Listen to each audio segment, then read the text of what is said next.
Oh,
fuck.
train on my own.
Coaches now.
Check 1, 2, check. That means that's on. Down. Check.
Good morning and welcome to Frankly Speaking here on WYDC TV Big Fox. I'm your host, Frank Akam, and we are broadcasting live from the Hesselson studio, as always, very proudly, right here on historic Market Street in Corning.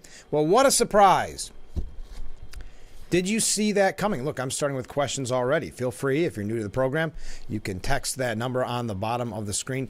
Did you expect Walz? I honestly did not, and that's just an indication of how I don't like the media's mindset. We heard this so much back in 2016. Boy, the best thing that could happen to Hillary Clinton was Republicans picking Donald Trump as their nominee. You know, there's always those, oh, you made a foolish mistake. I'm not saying that at all. Walz may turn out to be a great VP pick for Harris. But I don't see the reasoning from a political standpoint why you don't go with Shapiro unless, as many have said, because of the not wanting to be labeled, Genocide Joe like Joe Biden was, the whole issue of Shapiro being Jewish. Was it that? We know that Biden caved on his core beliefs because I say core beliefs, but you understand what I mean. When it comes to Israel for that vote because of the polling, I don't know why you don't go with Shapiro. So I was shocked. I was prepared to come on the show this morning after the announcement and announce hours later that it was going to be Josh Shapiro, but it was not. It was Walz. So what was your initial reaction when you saw that? We're going to talk a lot about Walz this morning. We're going to talk about the campaign in general, Trump's campaign, quite a few New York State issues as well. First, let's start a little differently on a couple of updates and a couple of maybe stories that'll be tough to segue to. We'll start with that. And then we'll get into the nitty-gritty when it comes to the VP nod to Tim Walz. And we'll learn a little bit more about him today. We'll learn things that you may not get elsewhere. You will not get elsewhere. I'm not going to say may. You will not get elsewhere. Okay, but first, an update on everyone's favorite super mayor. We have not heard from super mayor Tiffany Henyard in quite some time out of Dolton. They're now calling her the Dolton dictator. Mayor Tiffany Henyard, if you recall, we brought her up quite frequently for a weird stretch of time there. Just some things such as using taxpayers' dollars to put posters up throughout the town with her picture on it, lavish trips, using the police as her personal protection. And then there were all these questions about funding and how the city had lost so much money in her short tenure. And so when they called for an audit that unanimously passed on the board. She vetoed it, which is not a typical thing you do on an audit. Well, now in another blow to her power, the board of the village, I think I said city, I meant village. The board has voted to freeze the credit cards of the village. Dalton's director of administrative services will only be allowed to use the village credit card after the board approves of the purchase. Quote, this village has so many people with so many credit cards. They're swiping like crazy. And that's why I had to come to a complete halt, said lawyer Michael McGrath, who is representing Dalton's trustees. There's thousands and thousands of dollars for Amazon purchases, for PayPal, for Target, for Walgreens, in the hundreds of thousands of dollars. Another lawyer for the trustees said the main goal was to cut off her access, meaning Mayor Tiffany Henyard's access and other operators in the municipalities. Henyard has faced accusations of misappropriating taxpayer money to cover personal expenses, including lavish travel and security that was not necessary. Now, she is under a federal probe. By the way, when I call her super mayor, that's the name she gave herself. She is under a federal probe.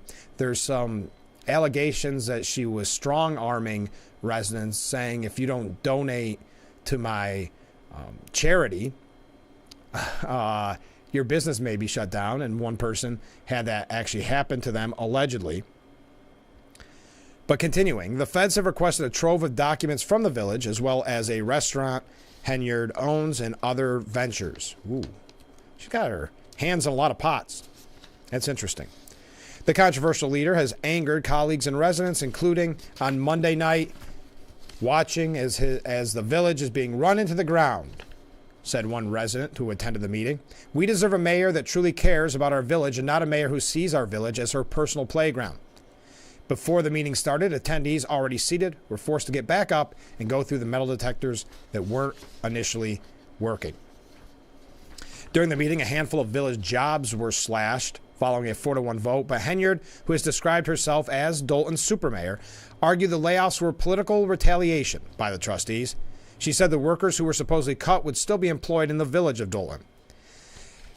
The village is bleeding, trustee Brittany Norwood said. If residents knew the truth, they'd hit the roof. Now, why do I mention this?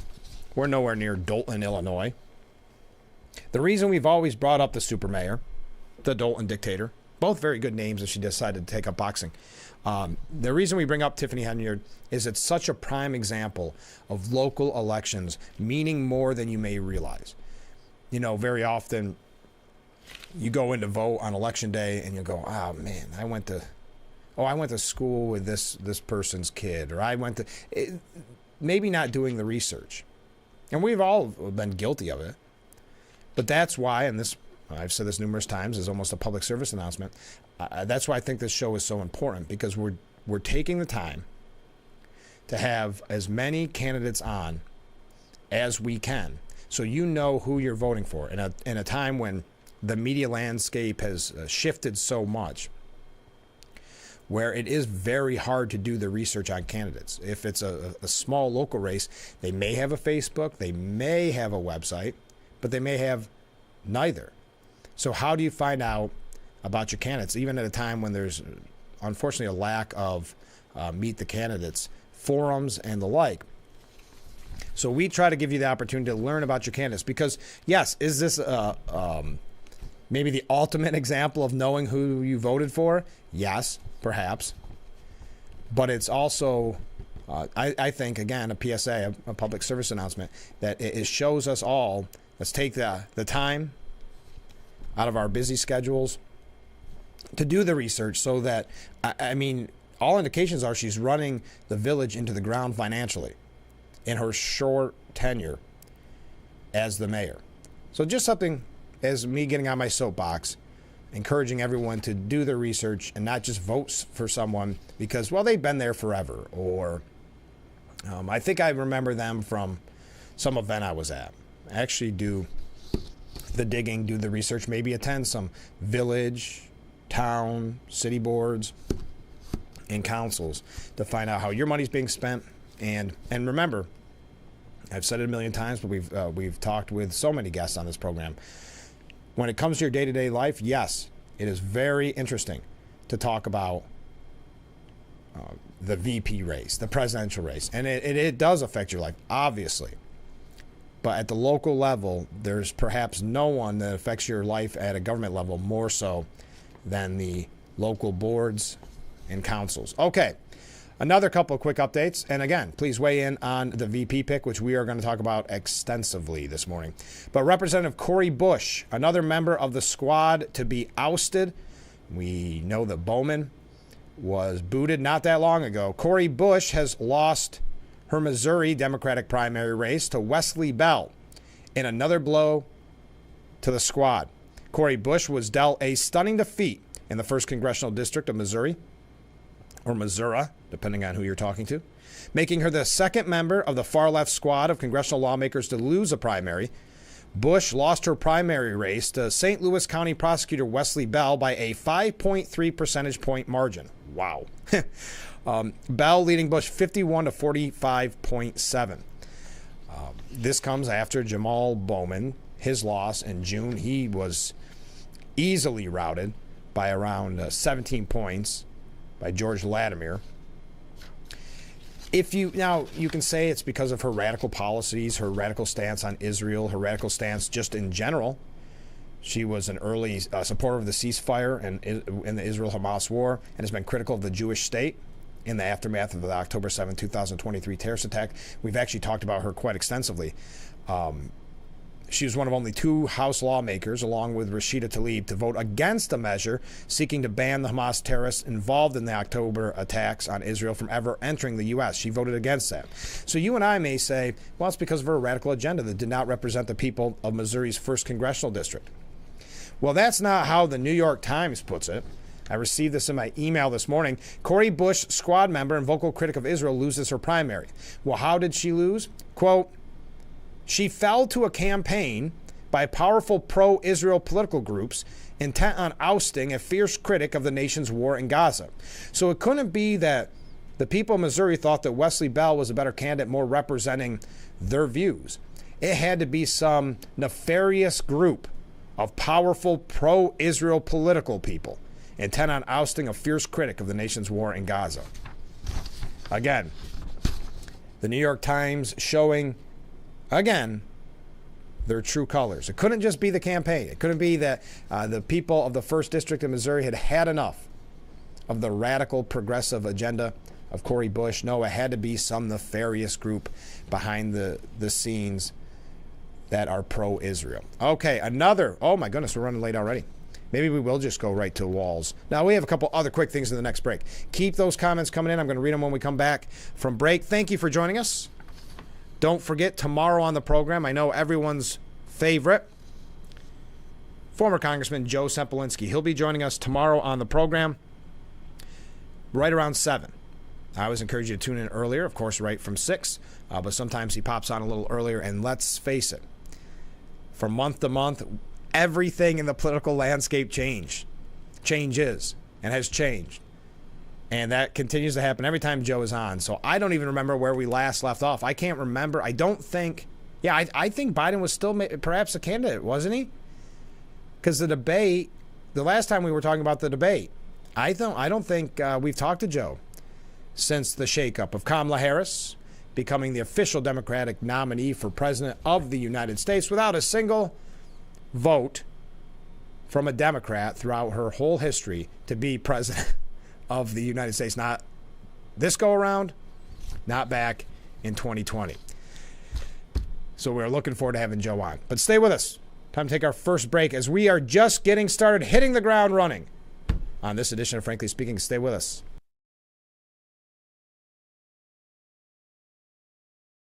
Isn't your wellness important?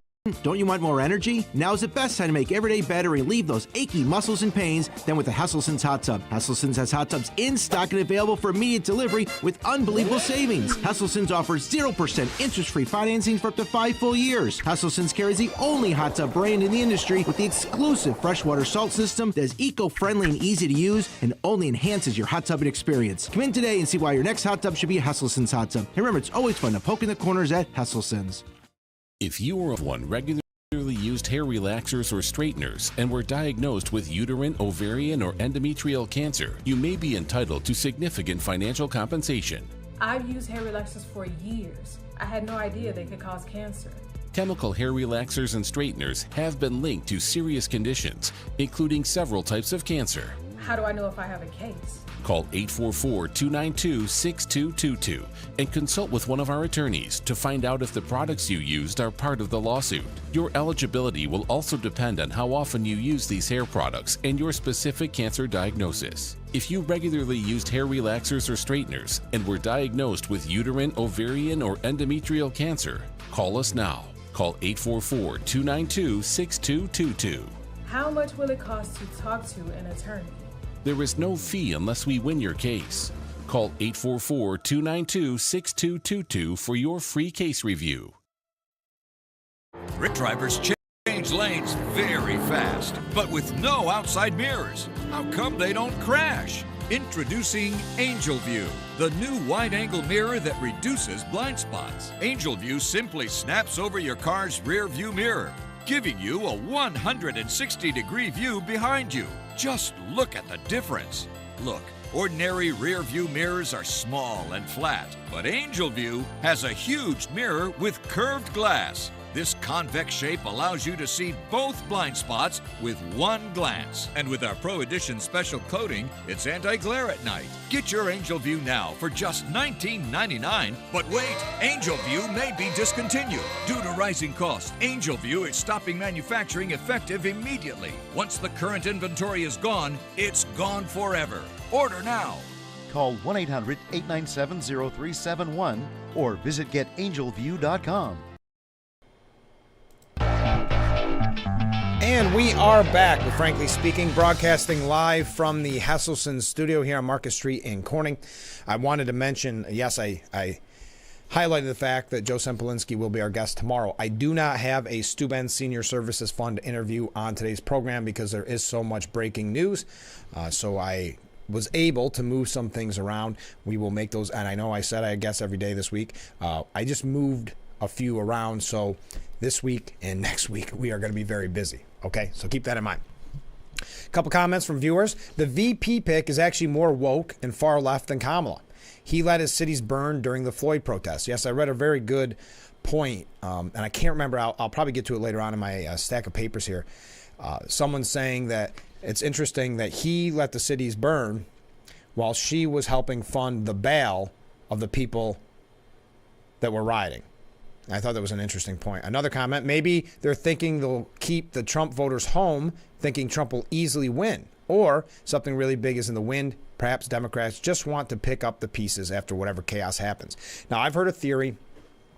I don't know if I subscribe to it, but I think it's an interesting point that some of the bigger names, like a Shapiro or a Gavin Newsom or Whitmer, or even Kelly, that maybe Mark Kelly, that maybe they're backing off. And I don't know if I subscribe to this, but it's something worth thinking about.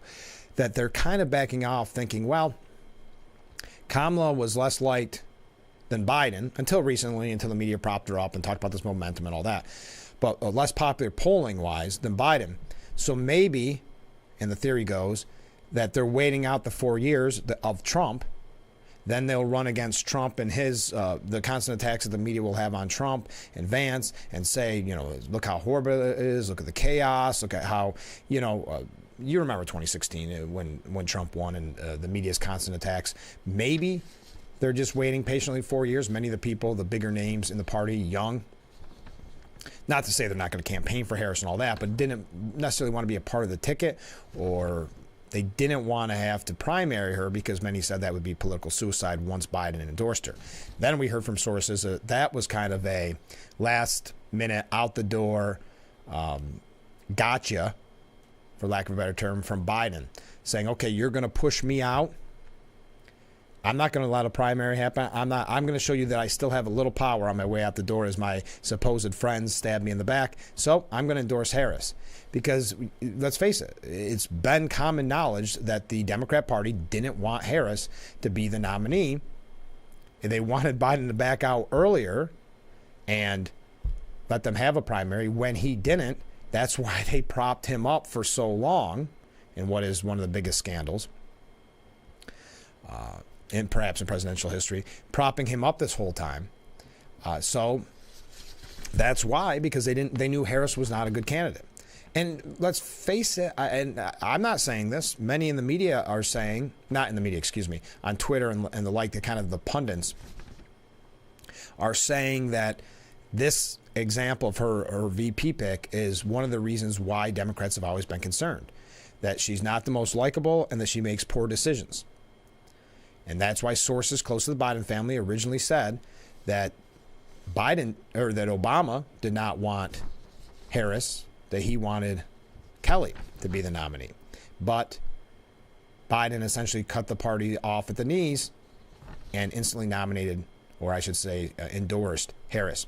Let's see what some comments are saying. I thought this is an interesting way to look at it. Now, you've got to keep in mind, and there's a piece we may get to later on, that the media is going to portray, I know I said that weird, Walz as a moderate. Be prepared for that. I have parts of his record here that we'll get to later on that proves quite the opposite, but that's what the media is going to push. Charles Blow from the Times, he said he brings a plain-talking, labor-friendly, Midwestern appeal to the ticket. He is Joe Biden 20 years ago. Now, I believe Charles M. Blow believes maybe that is a positive, being the Joe Biden of 20 years ago.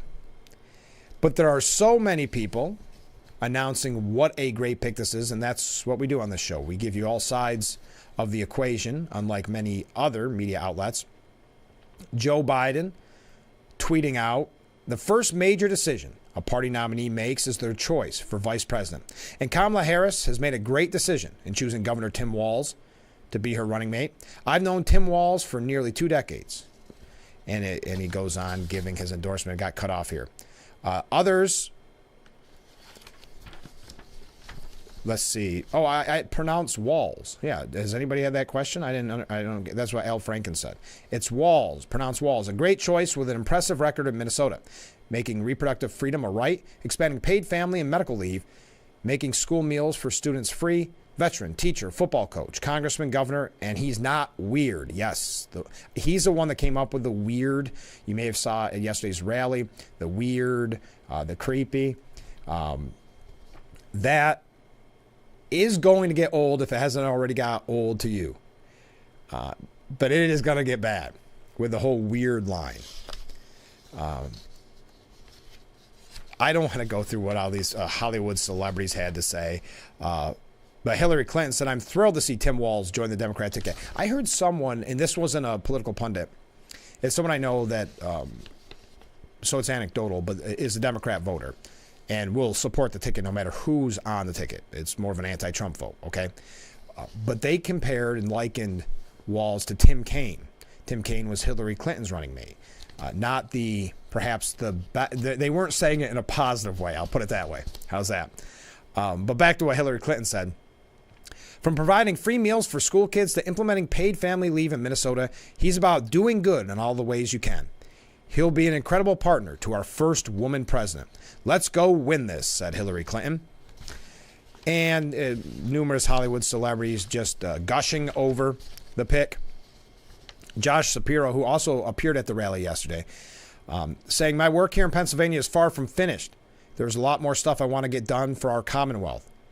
Over the next 90 days, I look forward to traveling all across the Commonwealth to unite Pennsylvanians behind my friends Kamala Harris and Tim Walz and defeat Donald Trump. All right. So we're going to talk. I'm running late again. I want to read your comments. They're the most important comments. But we're taking a look at all sides of the equation here. What Democrats are saying, how the media and Democrats are trying to, for lack of a better word, spin it into, and I'm not saying it's a negative or positive. I'm saying spin it into how they want to paint him. He was, according to polls, 71% of the people did not know who Tim Walz was before maybe this week or maybe even before yesterday. So now they have this short time period to paint him and his record how they want, just like they're doing with Harris. They're hoping that you haven't been paying attention for the last 4 years. So they're trying to create a narrative, create a premise of who these people are in this short time frame. So we're going to take a look at what all sides had to say when we come back. But most importantly, as always, most important side, what your opinion is. So I have those comments coming in. 607-358-3131. We'll be right back with Frankly Speaking here on WYDC TV. Big Fox, stay with us.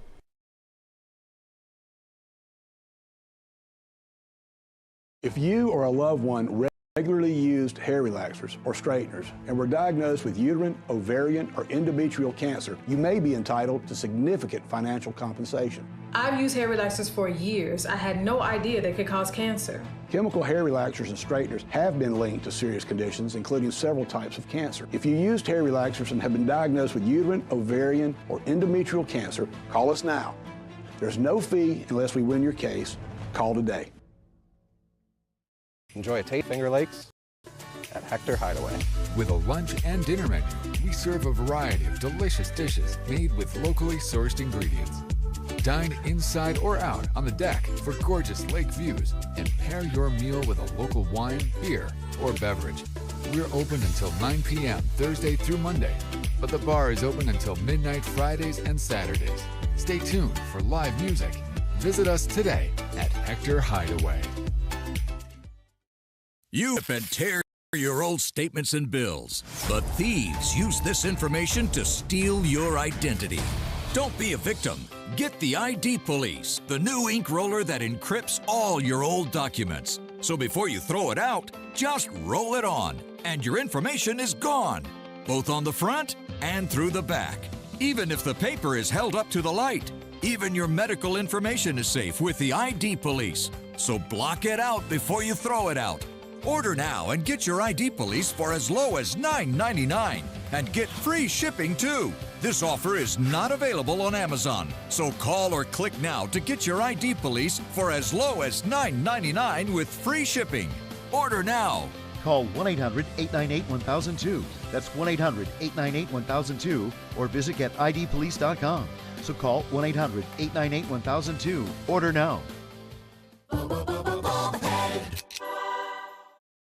The Bix website is here now. WYDCTV.com. Local and national news that keeps you informed and involved. WYDCTV.com. Today's weather, up to date and in your town. WYDCTV.com. Sports news, local events, and health stories that affect you. WYDCTV.com. The Big Fox website. Your news here now. WYDCTV.com.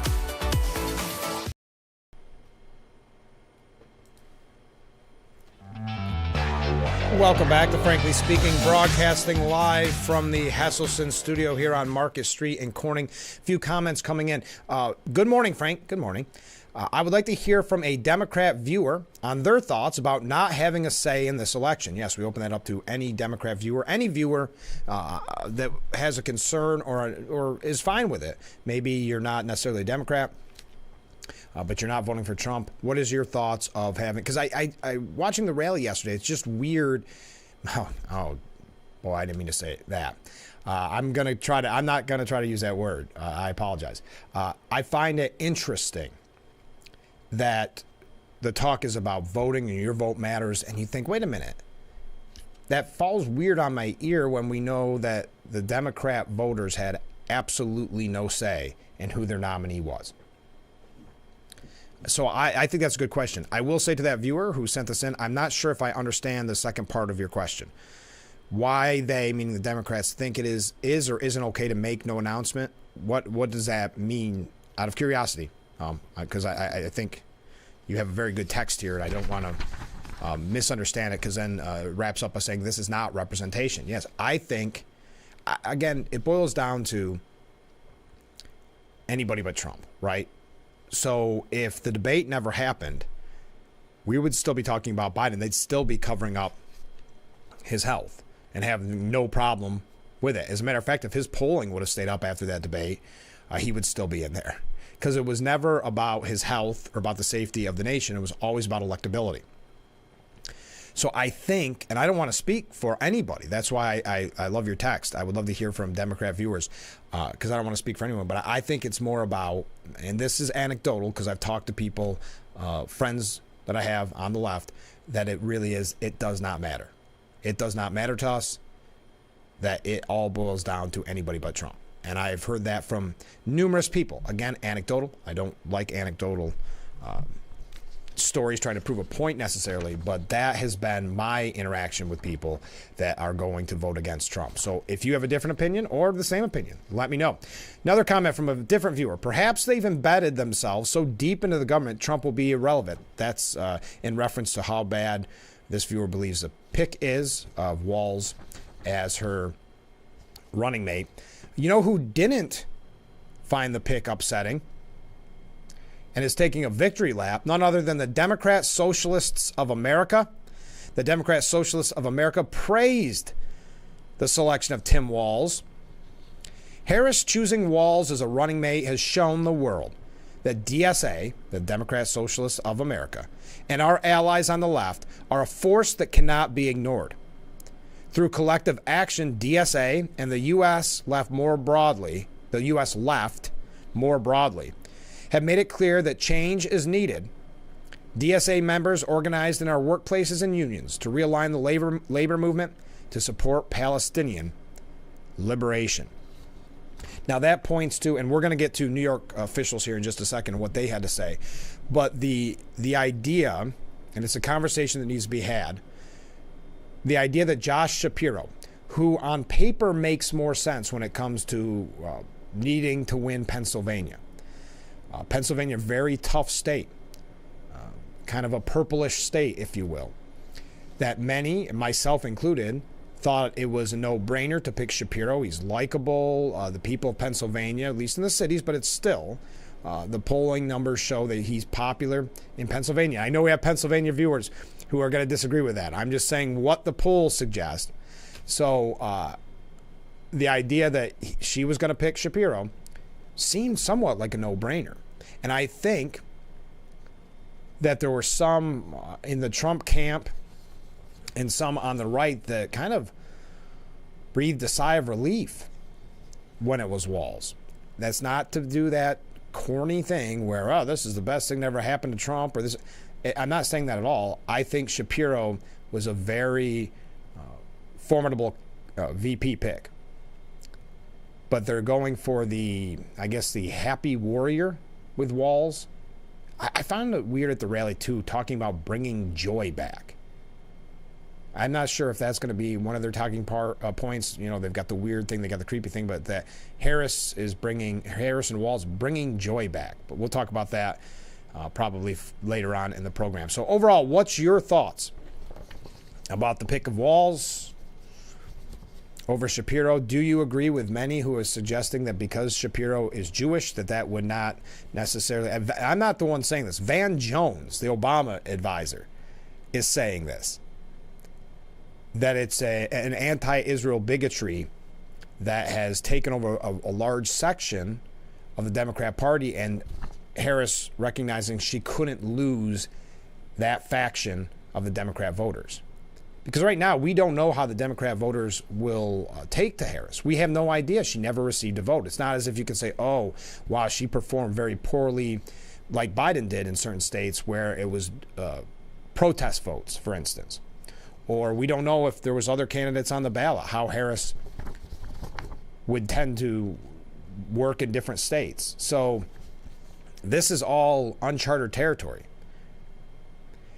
Senator Chuck Schumer, and this is now we're hearing from, no, you know what? No, I'm running late.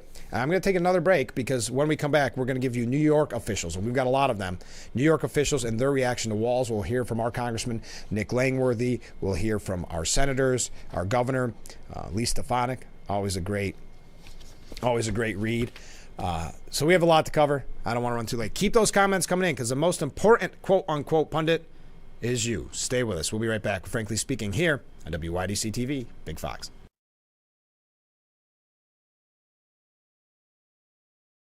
Attention, Elmeron may lead to vision loss. If you have suffered vision problems after taking Elmeron to treat bladder pain, call the Hearn Law Firm. Elmeron may be responsible for your vision problems, and you may deserve compensation for your injuries. If you took Elmeron and now have vision problems, call the Hearn Law Firm at 888-308-3866 right now. You could find out if you qualify in less than 2 minutes. Call 888-308-3866 for your free case review. Come explore the magic of Knapp Winery. It's the perfect fusion of wine, food, and panoramic views. This charming destination will delight every palate with a curated wine flight, wine by the glass, or your favorite bottle to share. Some special finds to try. If you're on supplemental oxygen, heavy and awkward tanks are a burden. Now you can leave home and leave the tanks behind with Inogen One, the portable oxygen concentrator you can take almost anywhere. With this little device, now I'm able to do the things that I've always loved. I just press the button here, and there's my oxygen. The Inogen One is so small and light, you're free to leave the house without the hassles of an oxygen tank. I could play golf again. I could go grocery shopping. I'm free again. With the Inogen, I can handle my own oxygen. I can carry my own oxygen. I go anywhere with this. Look how small it is. And right now, you can try an Inogen One for 30 days completely risk-free. Give us a call right now. If you qualify, we'll send you an Inogen system to use for 30 days completely risk-free. Your insurance may even cover your new Inogen One system. If you're on oxygen, you need to be using an Inogen. Call 1-800-929-7290. Again, that's 1-800-929-7290.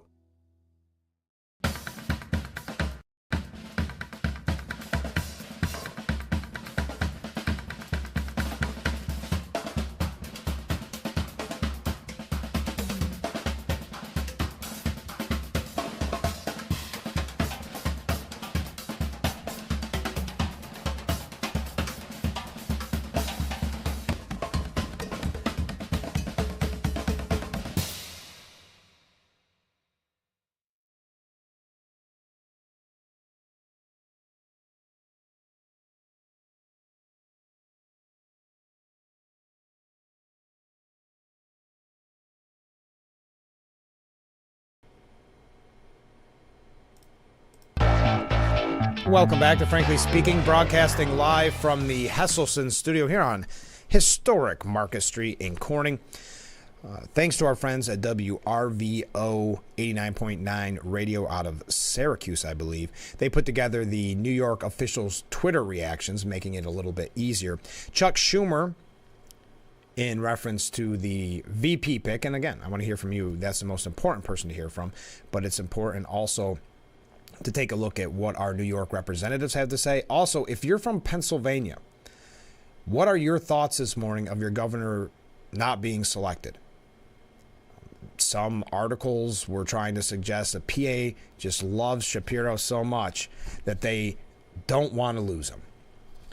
There's also other pieces that said, Pennsylvania's not doing that great, so why would Harris select him? So what are your thoughts if you're a PA resident? But back to New York. Senator Chuck Schumer saying, great choice, Kamala Harris. Let's get to work.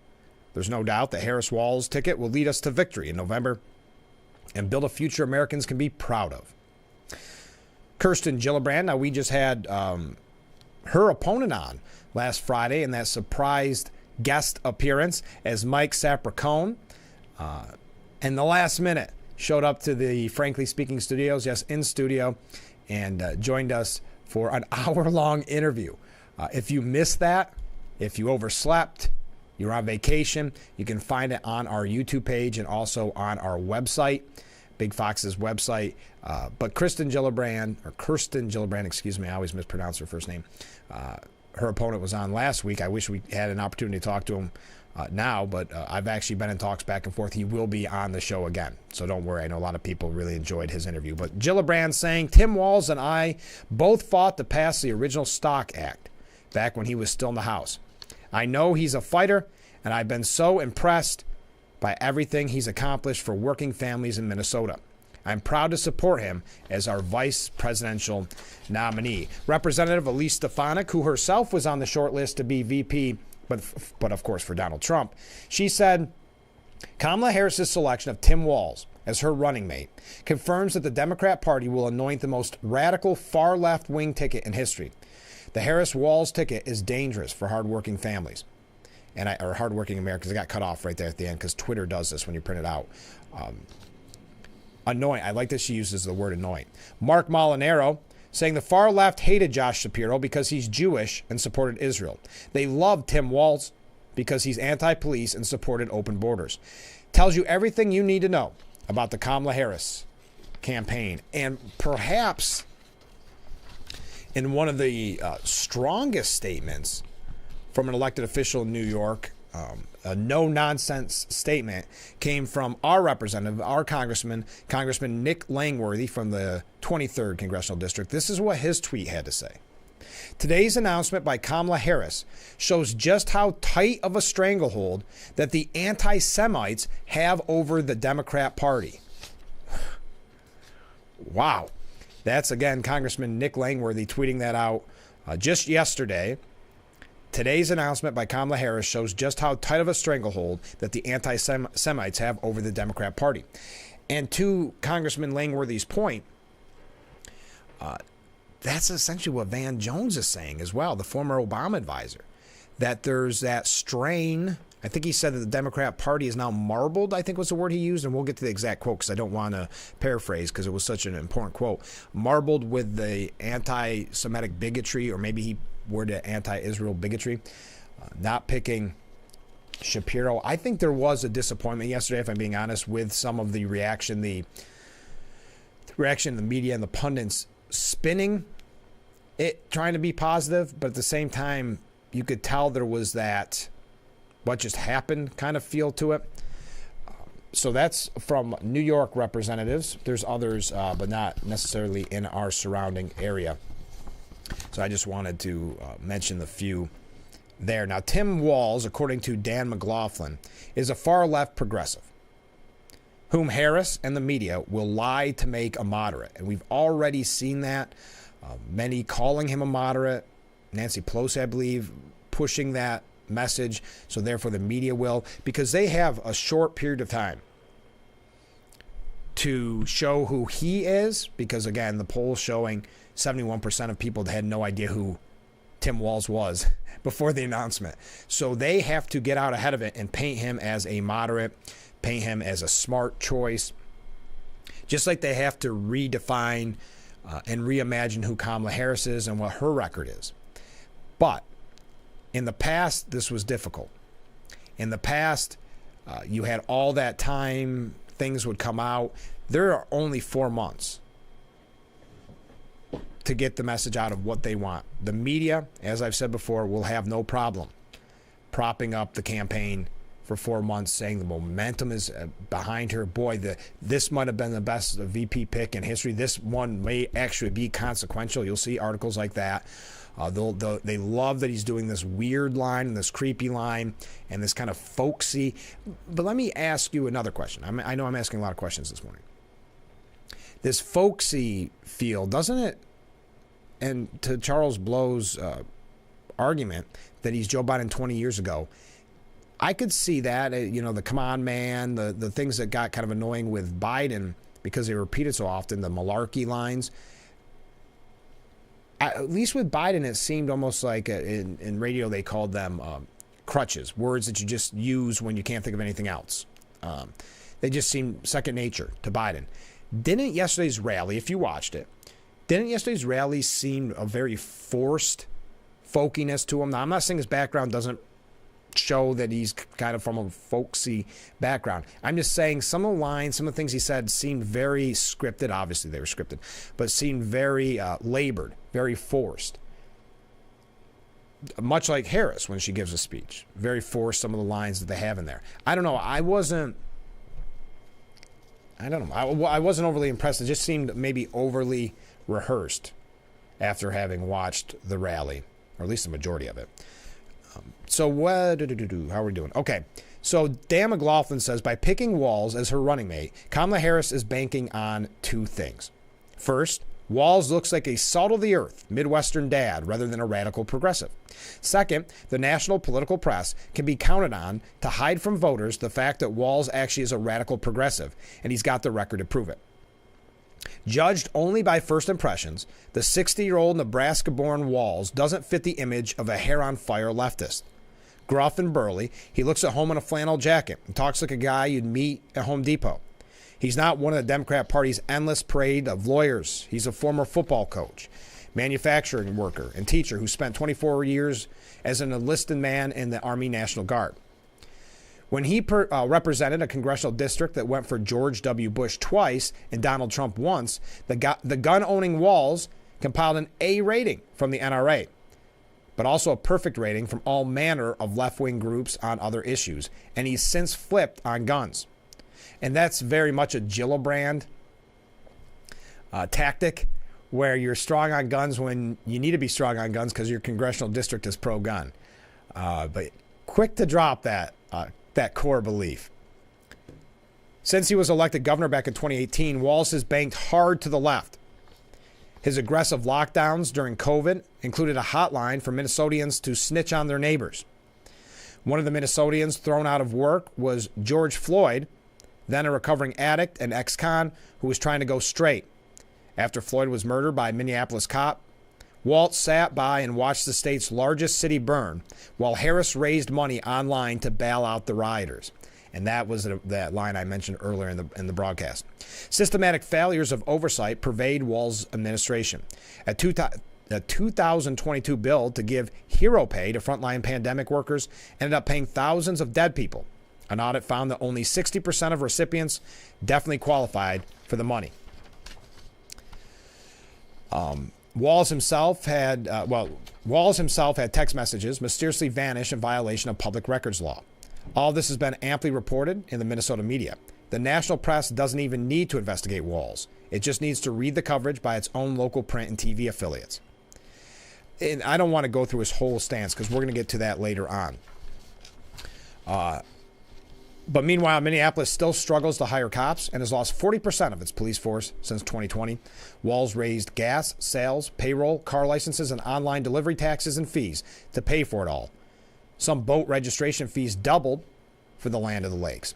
Given how the national press coverage of Harris has brushed aside her left-wing record and let her get away without answering questions or doing interviews, she must be hoping that Walz and his record will get the same treatment, which it will. But if you read the book past its cover, Tim Walz is anything but a middle-of-the-road, middle American, said Dan McLaughlin. What are your thoughts? Keep those comments coming in. We're running a tad bit late. I know I've been saying it all morning, but we have just so much to cover. So stay with us. We'll be right back with Frankly Speaking. Broadcasting live from the Hesselson studio. Stay with us.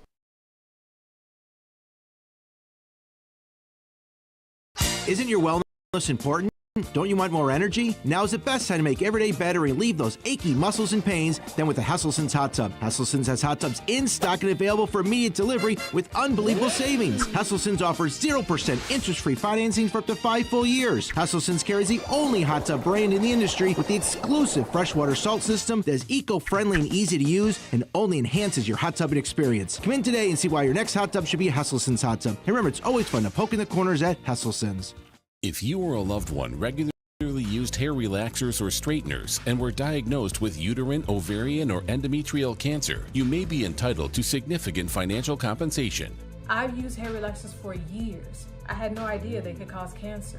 Chemical hair relaxers and straighteners have been linked to serious conditions, including several types of cancer. How do I know if I have a case? Call 844-292-6222 and consult with one of our attorneys to find out if the products you used are part of the lawsuit. Your eligibility will also depend on how often you use these hair products and your specific cancer diagnosis. If you regularly used hair relaxers or straighteners and were diagnosed with uterine, ovarian, or endometrial cancer, call us now. Call 844-292-6222. How much will it cost to talk to an attorney? There is no fee unless we win your case. Call 844-292-6222 for your free case review. And we are back with Frankly Speaking. So many great comments coming in, waves that I missed because I had another screen up. So thank you. Keep those waves coming in. Keep the comments coming in. We're asking the question today, were you surprised by Walz? If you're from PA, we'd love to know what you think about your governor not being the VP. Okay, let's get to these comments, though. Good morning. Good morning. I'm going to add that as a wave. My opinion is that given the far-left views of Walz, Republicans will win Pennsylvania. This is because far-left people are not only anti-gun, but are also not in touch with reality.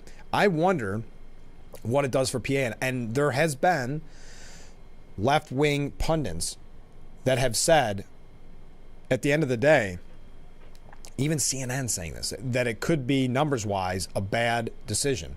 Also, as some, and again, it's on Twitter, but it's people that support Harris, or at least don't support Trump, saying Walz is a great pick until we lose Pennsylvania by a few thousand votes on election night. Another comment, Frank, can you imagine how much support for Republican values and disdain for Democrat values there would be if the legacy media told the truth and didn't work together to propagandize the American people against Republicans? If you look, it's fascinating to me, as someone that's been in the media for so long and, obviously went to school for it like that, to see the difference in coverage, the glowing coverage of Walz's pick as compared to what happened when J.D. Vance was picked by Trump. They don't even hide it on the mainstream legacy media. I guess they just know that at this point what it is. But yes, I think there was a little bit of disappointment at least in their eyes, or maybe a little bit in their voice, that Walz was picked. I know I was shocked when I got the announcement, but in the mainstream media, there just seemed to be, they're starting with the glowing coverage, don't get me wrong, but just the difference, for instance, of showing the rally last night with Harris and Walz. But yes, I would agree with you. It's like I've always said too, that a Democrat could not stand being a Republican for even 5 moments. That's what made, with the media's coverage, because that's what made it so fascinating when Biden was being pressured to lead, because normally you have the rallying around of the troops around the Democrats.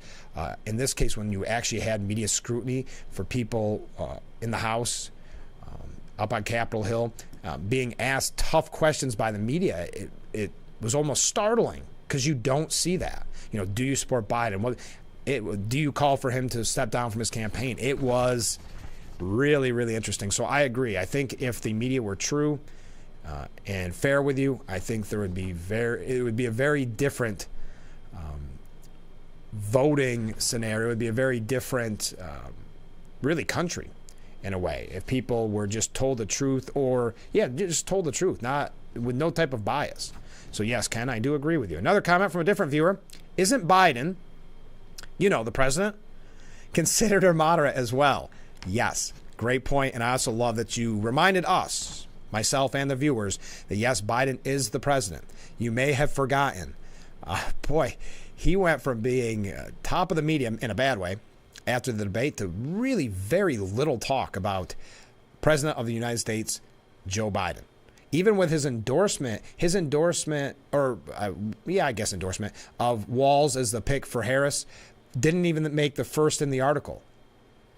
They talked about what Harris had to say in her tweet before what Biden had to say. So yes, thank you for the reminder. We will try to remind viewers on a more consistent basis that Biden, the president, is the president. But yes, that's a great point too. He is considered a moderate. That's how they pushed him. They also pushed him as a unifier. And we see how, and they continue to. So you see, again, to Ken's point, and so many others, that's how the media operates. And that's why that piece from the New York Post by Dan McLaughlin from the National Review is such an important message, that the media is going to force you to believe that he is a moderate. Here's another comment from a viewer. Tim Walz is so bad, he makes Kamala Harris look good. Well, maybe that was the ultimate goal. Maybe that was the spin on it. Pelosi says Walz is right down the middle. He's so moderate. Tim Walz is wonderful. This is former Speaker of the House, Nancy Pelosi. Boy, who has still not spoke to Biden since Biden's ouster. Sounds like there's not a lot of love lost right now between, well, at least Biden to Pelosi. But she has not talked to him. And when asked, are they still friends? She said, I guess you'll have to ask him, which is not normally how you respond to someone who's actually your friend. Okay, Tim Walz is wonderful. And she had many good choices among the 6, and certainly among the 2. I'm a big fan of Governor Shapiro. Tim Walz, and I know very well.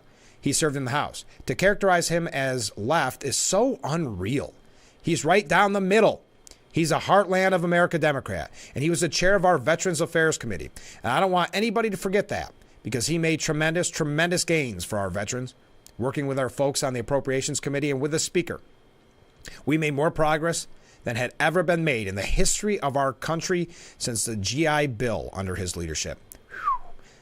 Sorry, that probably hurt. That is really going over the top. 25 years in the National Guard, longest serving non-commissioned officer who has ever served in the Congress of the United States. So he brings the security credential, he brings the rural credentials, and he will do well in rural America. Really, it was mystifying to me to see someone that I worked with, shall we say, right down the middle, characterized on the left in this regard. He has her confidence, obviously. So it is, yes, it's shocking that anybody would call him far left. So he's right down the middle, is what we're being told. As CNN puts it, happy warriors, Harris and Walz propose an antidote to Trump's American carnage. This is the legacy media, folks. CNN and Stephen Collison. When we come back, stay with us. This is Frankly Speaking here on WYDC TV. Big Fox.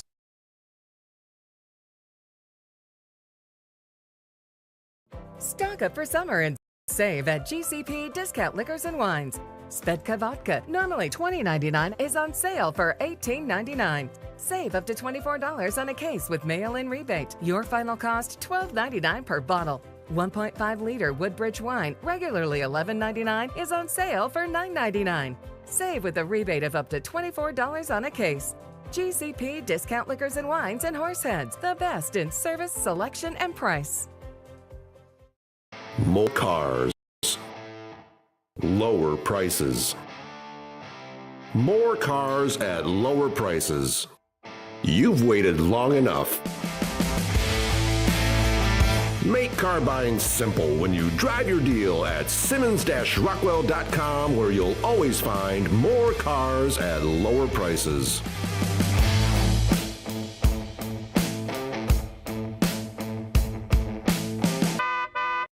I'm Marianne Burt. I've lived here for 70 years, but I do fine right here in my house, and I want to be here as long as I can be. And I feel comfortable knowing that if something happened to me, someone would know because of the cameras that are installed in various spots in my home. That has been a wonderful gift to me, to be able to have that security and that support from Full Circle America, and that's what it.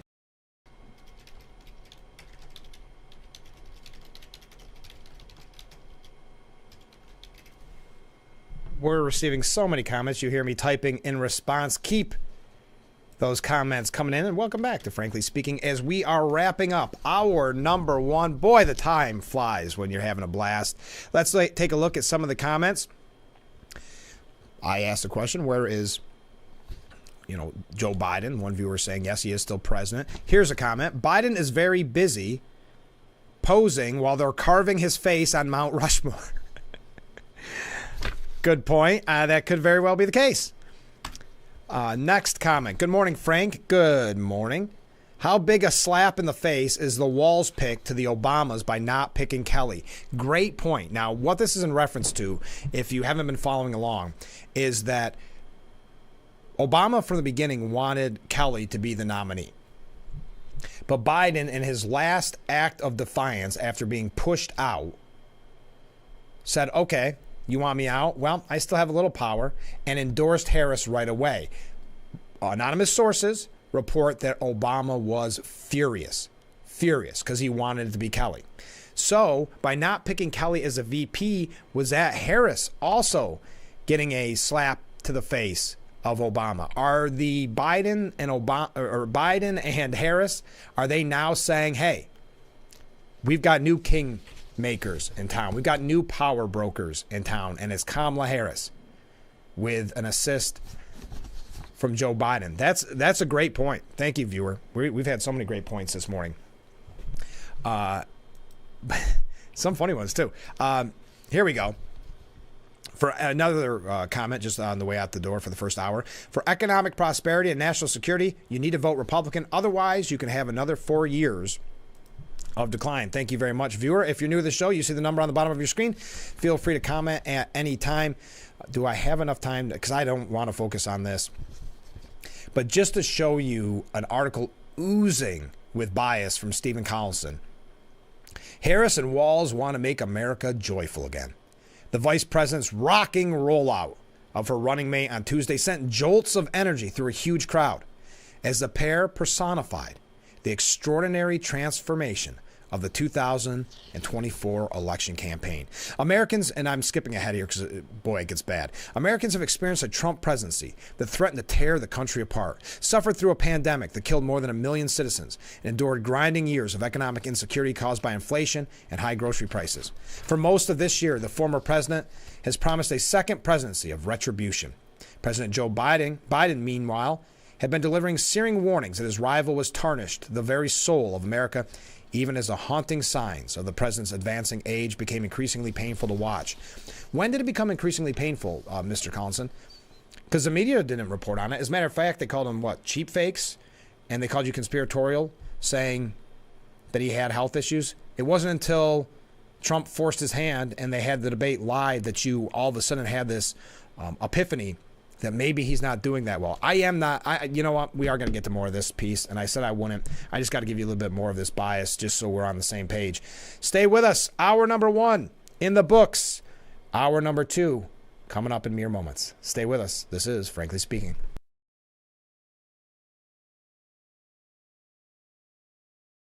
When it comes to fun, it's what we do.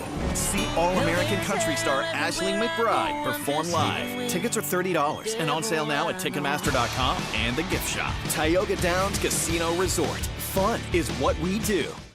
Wow, you found it. I did. The History of Water Part 6. I've been dying to read this. I know, honey. I always wanted that book. At Culligan, we get that most people don't think about water like we do, and that's okay.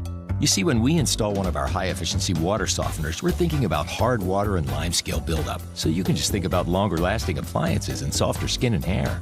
At Culligan, we think about your water, so you don't have to. Call today to schedule your free water test. In a few words, Urkel, glasses. Nerd. It pays to know your nerds.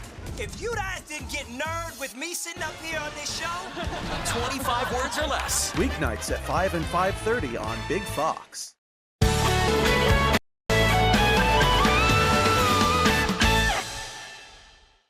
The Big Fox website is here now. WYDCTV.com. Local and national news that keeps you informed and involved. WYDCTV.com. Today's weather, up to date and in your town. WYDCTV.com. Sports news, local events, and health stories that affect you. WYDCTV.com. The Big Fox website.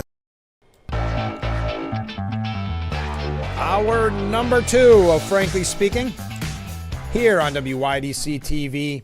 Big Fox. I am your host, Frank Acom. We are broadcasting live from the Hesselson studio here on Market Street in Corning. So many great comments coming in about the pick of Walz by Harris. We ended up the last hour, if you're just joining us, because I know a lot of people join right at 7 a.m. That's fine. I would recommend 6 a.m. But as much time as we can spend together, I do appreciate it. Were you shocked? The question is being posed, were you shocked? I was. I thought for sure, especially when they said it was narrowed down to 2, I thought it was going to be Shapiro. I think like many of us did. But when it's not, we're now learning more about Walz. I was telling you about the bias that Stephen Collinson is portraying from CNN, talking about just how momentous this race from Harris and Walz is. Now they have a candidate, meaning Democrats, and a running mate who can draw a massive crowd, inspire the base, and project vigor and hope in a way that will take the battle to Trump over the frenetic last 3 months of the campaign. Multiple rally goers Tuesday expressed delight at the extraordinary twist in their fortunes, an event that conjured flashbacks to Barack Obama's Hope and Change rallies of 2008. Isn't that fascinating? We had a piece the other day that said the media is trying to portray Harris as the second coming of Obama. And isn't that exactly what Stephen Collinson just said? And they talk about the massive crowds. Again, this is a piece you would never see in any reference to Trump, because talk about the massive crowds. I don't know. A lot of times it needs celebrities to pack people in these rallies. Yesterday's rally, of course, it's going to be full because you have the presidential nominee and the vice presidential nominee, neither who have ever received a vote for president by the Democrat Party. But I'll continue with one last statement that Stephen Collinson had to make. at this article at CNN. The optimism, this is in reference to the rally, the optimism, laughter, and positive energy in Philadelphia on Tuesday felt like a different planet from the dystopian dirge of Trump rallies, which devolve into festivals of personal vengeance for a candidate who has tripled down on the American carnage mantra of his first inaugural address. He points to that inaugural address. I don't think he realizes, Stephen Collinson and those in the media, why that inaugural address was so impactful, because you had someone up on stage literally talking about the people that were to his back, as he would call them, deep state or the swamp. All right, let's take a look at what others had to say. We're giving you all sides this morning, and that's why we're posing the questions to you. You see the number on the bottom of your screen. Posing the question to you, what were your thoughts of the pick? Also, if you're a PA resident, what was your thoughts if that your governor, Shapiro, was not chosen? Van Jones, now CNN commentator, former Obama advisor, believes that Josh Shapiro's the fact that Josh Shapiro was Jewish played a role in this. Is it just because he's a moderate, or is there some anti-Jewish bias here? Jones asked, following the news. You also have an anti-Semitism. I want to get this exactly right, because this is Van Jones asking the question. It's not just because he's a moderate. Is it just because he's a moderate, or is there some anti-Jewish bias here? You also have anti-Semitism that has gotten marbled into this party, meaning the Democrat Party. You can be for the Palestinians without being an anti-Jewish bigot, but there are some anti-Jewish bigots out there.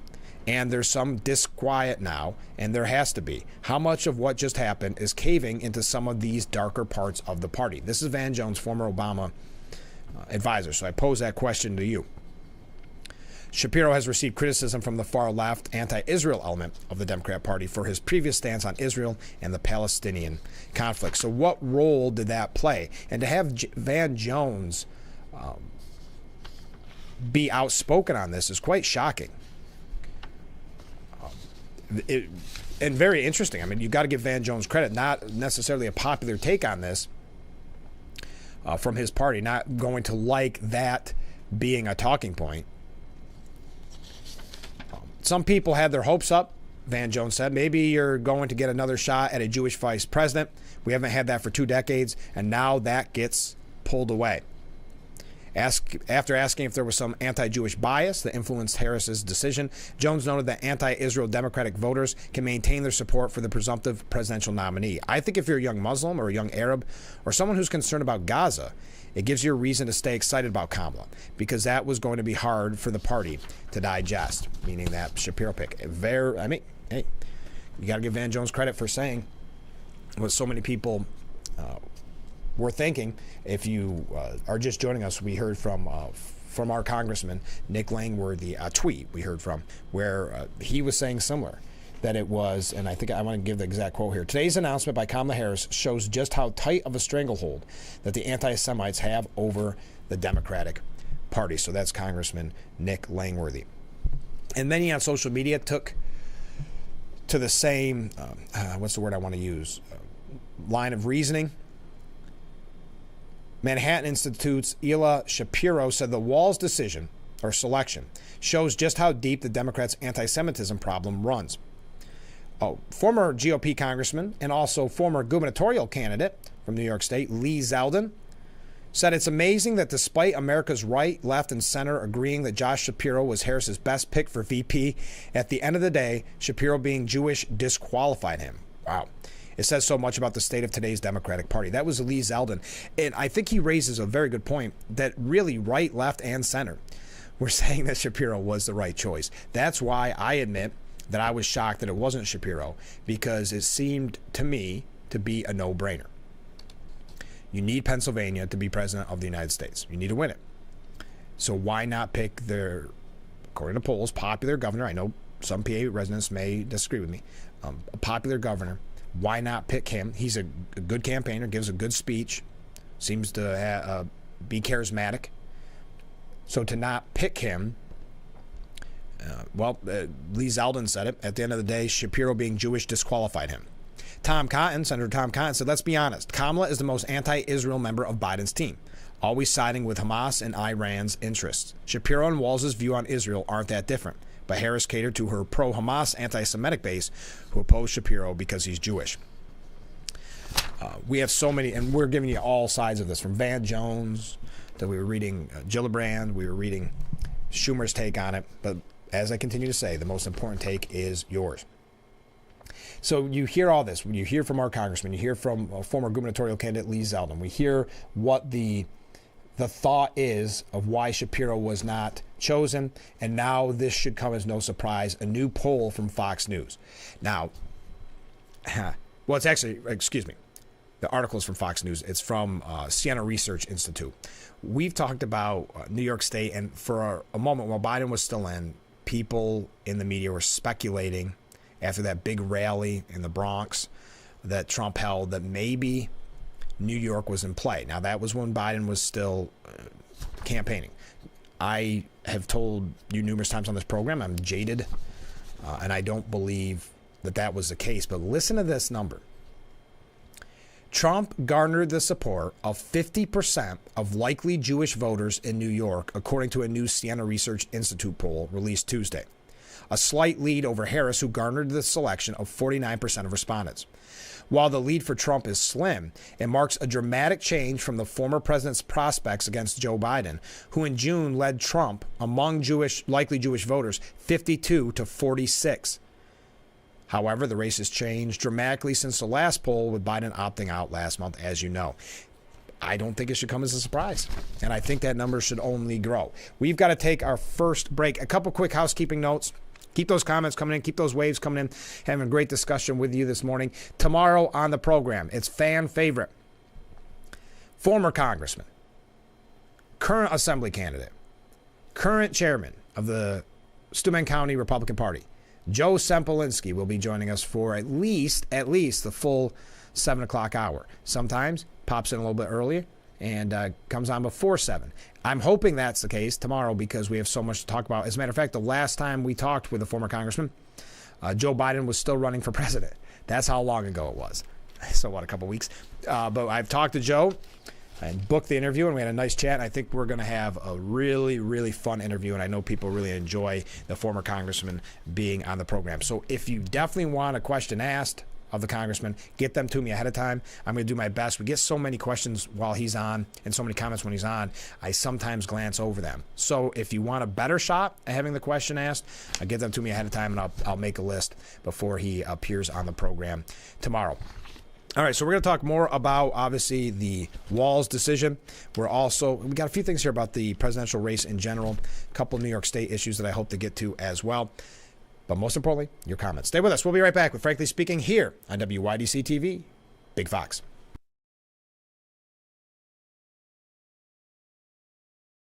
Isn't your wellness important? Don't you want more energy? Now's the best time to make every day better and relieve those achy muscles and pains than with the Hesselsen's Hot Tub. Hesselsen's has hot tubs in stock and available for immediate delivery with unbelievable savings. Hesselsen's offers 0% interest-free financing for up to 5 full years. Hesselsen's carries the only hot tub brand in the industry with the exclusive freshwater salt system that is eco-friendly and easy to use and only enhances your hot tubbing experience. Come in today and see why your next hot tub should be a Hesselsen's hot tub. And remember, it's always fun to poke in the corners at Hesselsen's. You rip and tear your old statements and bills and simply toss those old bottles of pills. But thieves use this information to steal your identity. Don't be a victim. Get the ID Police, the new ink roller that encrypts all your old documents. So before you throw it out, just roll it on and your information is gone. Look, an identity thief can use simple information to get access to your credit card. Then you're responsible for the bills. But ID Police permanently prints a unique encryption graphic that makes it impossible to read through, both on the front and through the back, even if the paper is held up to the light. And it works on all forms of paper, matte or glossy. Paper shredders are slow and always jam, but roll with ID Police and you're in control. Watch again. Here's a bank statement with your name and account number. Now, one easy roll and all your personal information is blocked. Name and address? Blocked. Credit card number? Blocked. phone, electricity, and gas bill. Now they're all safe to toss in the trash. So relax. Even your medical information is safe with the ID Police. And those applications or pre-approved checks make you vulnerable too. So block it out before you throw it out and thwart any thief with the ID Police. Order now and get your ID Police for as low as $9.99 and get free shipping too. That's right, free shipping. This offer is not available on Amazon, but it is available online or on the phone. So call or click now to get your ID Police for as low as $9.99 with free shipping. Take control with ID Police on patrol. Order now. Call 1-800-731-2964. That's 1-800-731-2964 or visit getidpolice.com.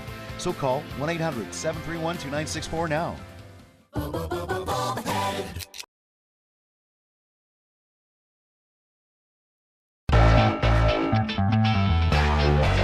And we are back with Frankly Speaking, broadcasting live from the Hesselson studio. I'm your host, Frank Aiken. We're taking everyone's reaction to the Walz pick and presenting them to you so you can make an informed decision.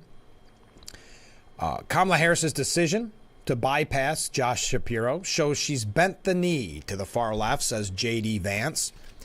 He's a really far left candidate. He's a really far left governor, but the fact that Kamala Harris selected him, I think, shows really, really poor judgment and that she doesn't have what it takes to be president of the United States. Excuse me.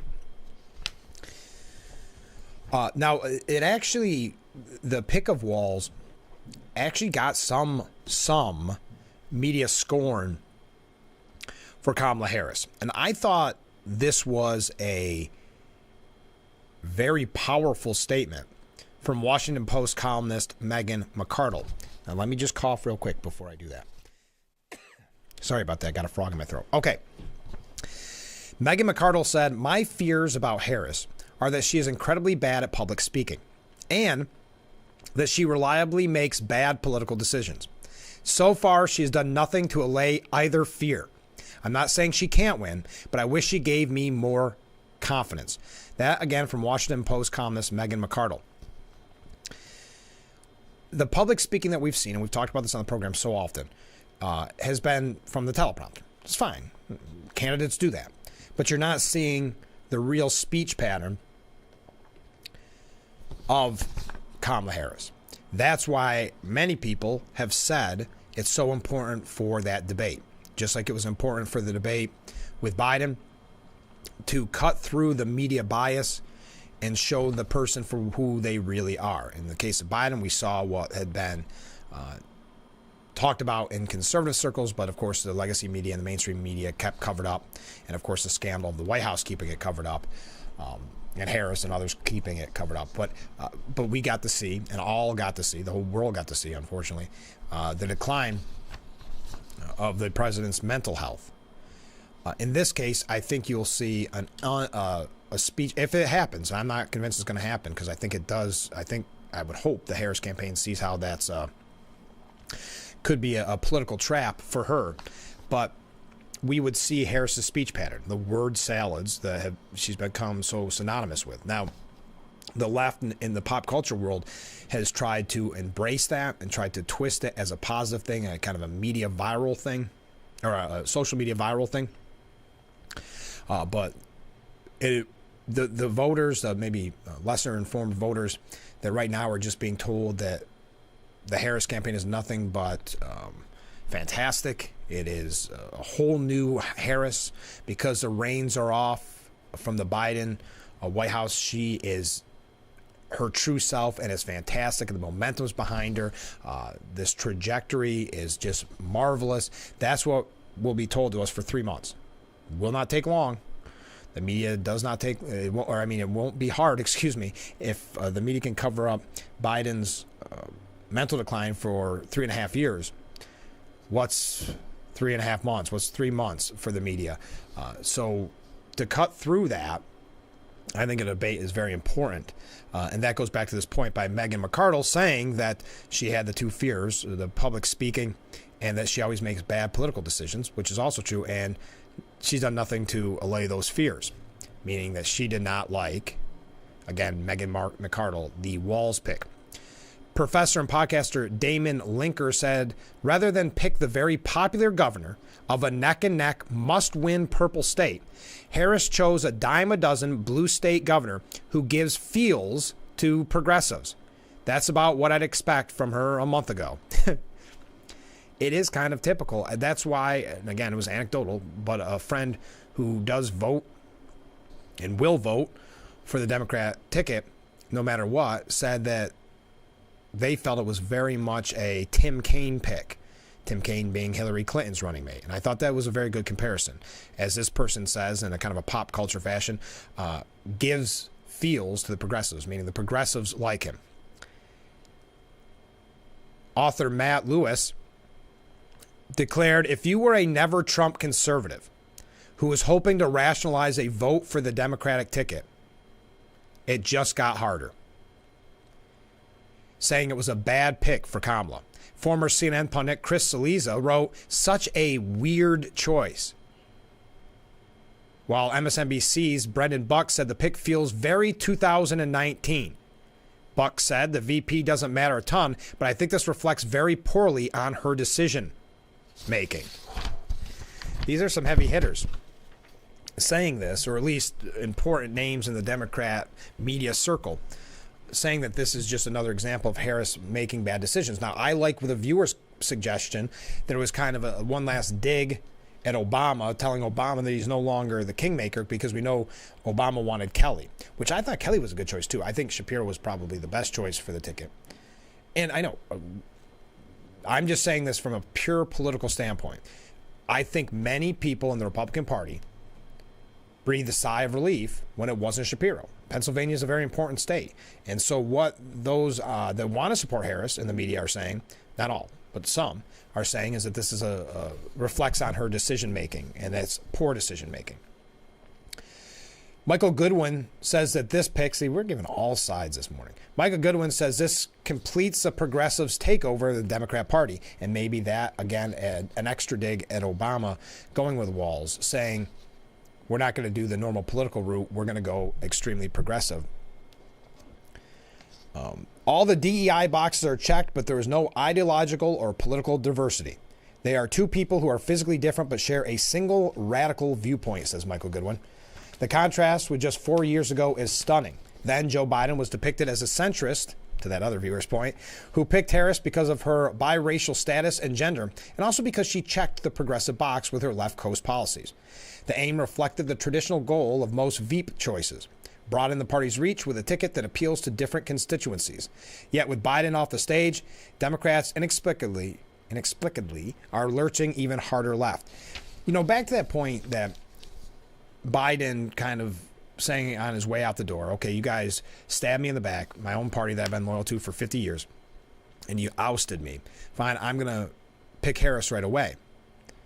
I'm going to nominate her. And that made Obama upset, is what we learned from anonymous sources, but that's what we've learned, that he wanted Kelly to be the nominee. He wanted to see some type of open convention or quick primary process, and that did not happen. So it was kind of Biden saying, okay, you don't want me anymore? Well, I still got some power.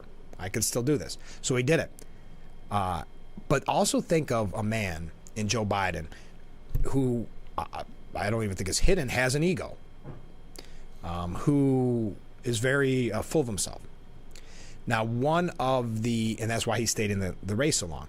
Now, one of the things that they say is Biden's legacy is the fact that he defeated Donald Trump. And that's why he said he wanted to run for a second term, because he's the guy that has been proven that he can beat Donald Trump. So that's really the biggest part in Democrats' eyes, biggest part of his legacy. Now, they're happy with the policies that he pushed through, the inflation or bipartisan infrastructure bill, the inflation, all that. They're happy with his policies, don't get me wrong. But the biggest part in the history books will be that he defeated Donald Trump in the Democrats' eyes. So I don't think it was just a dig at Obama saying, I'm going to pick Harris because you want somebody else. I think it's also to Biden's ego. I'm going to make this so tough on you because I'm going to pick a candidate that before the debate was polling even lower than Biden. I'm going to make you choose her, and then if she loses, which there in Biden's mind I would think there's a likelihood that she could lose to Trump. Then his legacy is even stronger. He can come out and say, see, I told you so. I had the proven record of beating Trump, but you wouldn't listen to me, and now see what you get. And that bolsters his legacy, and it really turns a lot of people off on the exact people that ousted, the big names that ousted Biden, the big power makers, the kingmakers in the Democrat Party that ousted him. Now the onus is on them. The anger of the Democrat Party would be on them, and the support for Biden would be even greater, not to run again, but be the support and you were right mentality would be even bigger. So that's something I was thinking about yesterday, and it's kind of fascinating. I apologize for getting off on that tangent. All right, we got to take another short break. Stay with us. We'll be right back with Frankly Speaking here on WYDC TV. Big Fox, when we come back, your comments.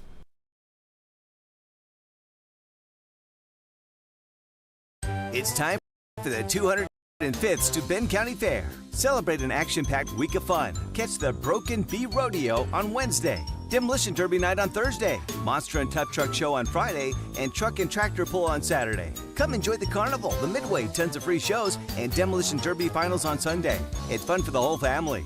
For more information, visit us online or like us on Facebook. The 205th Steuben County Fair, August 12th through the 18th in downtown Bath. See you there. Hi, I'm Aubrey. For over 40 years, the Blaze Alexander family dealerships have been making car buying easy, affordable, with respect for your time. And we do that by treating all of our customers like family. By making sure you get the lowest rates, biggest discounts, and most for your trade. By providing clean, comfortable, and convenient service. By offering the largest selection of new and pre-owned vehicles every day. Visit a Blaze Alexander family dealership. Where we're taking the deals, the other guys won't.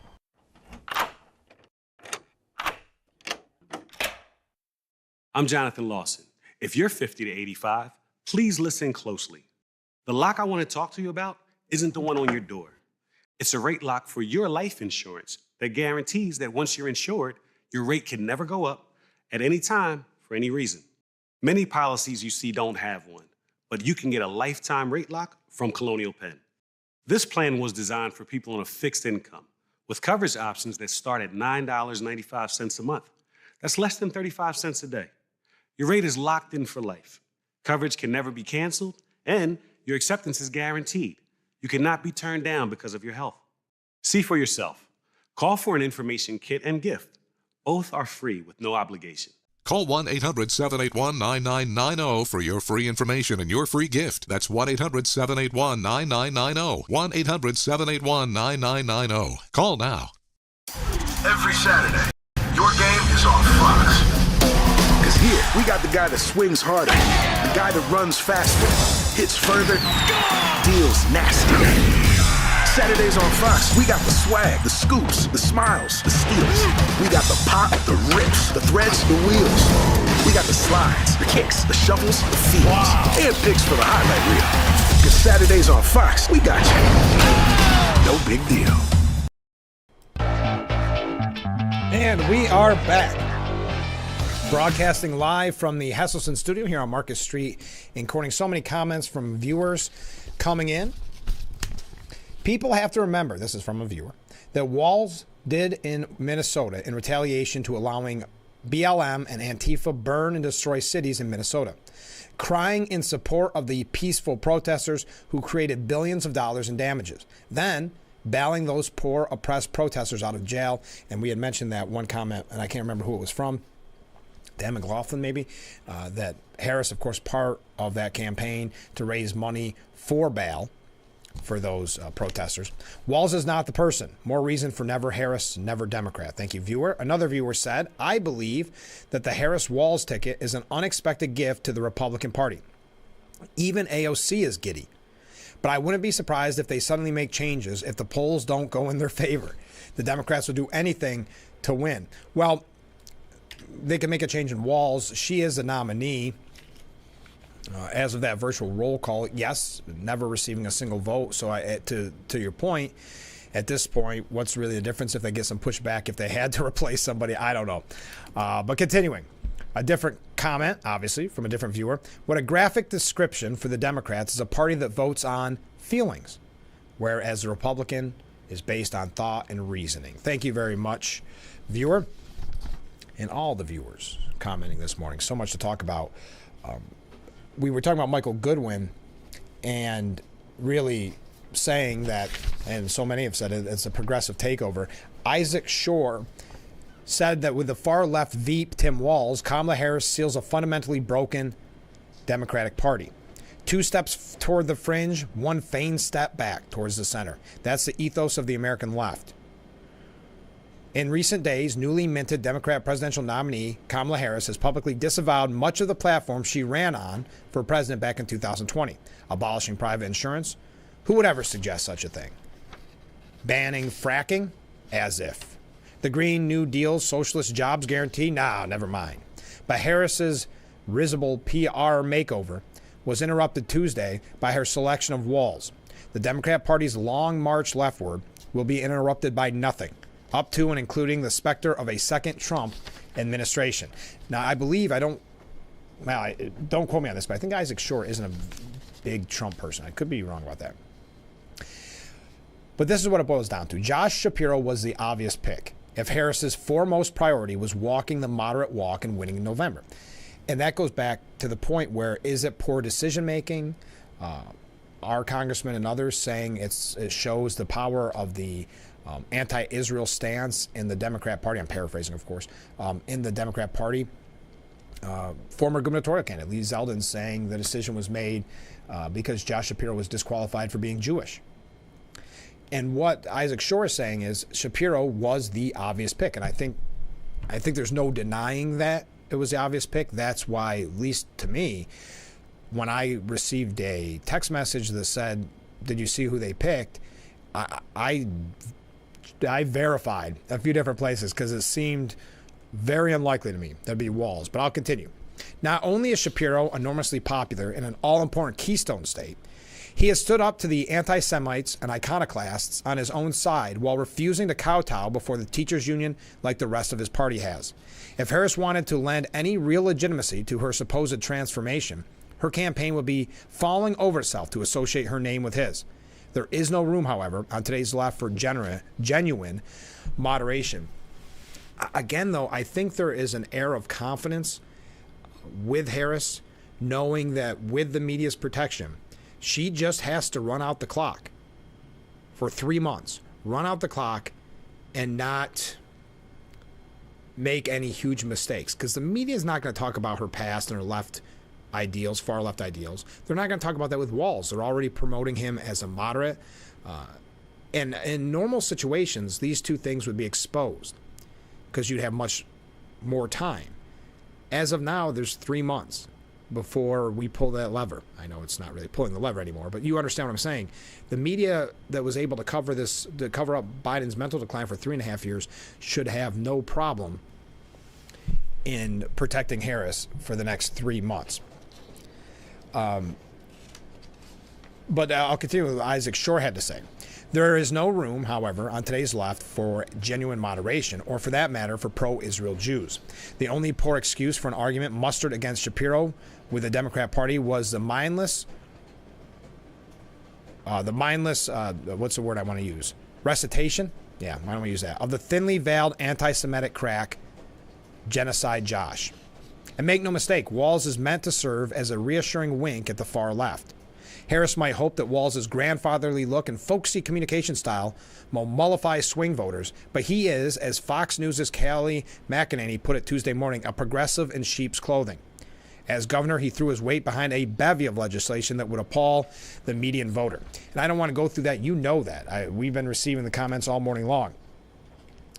As it turned out, Biden campaigned as a unifier, only to govern as a progressive puppet, and pay the political price for his deception.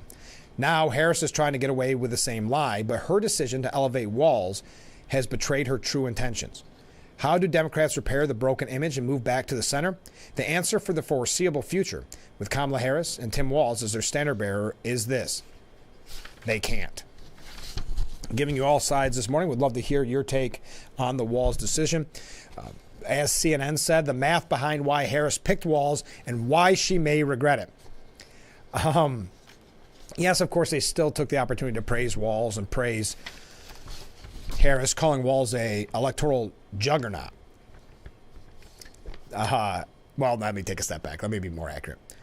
Shapiro currently holds a 61% favorability rating in Pennsylvania and outperformed Biden's 2020 baseline by 14 points. Whether that would have been enough to propel a Harris-Shapiro ticket in Pennsylvania is a question mark, though political science literature suggests it very well could have.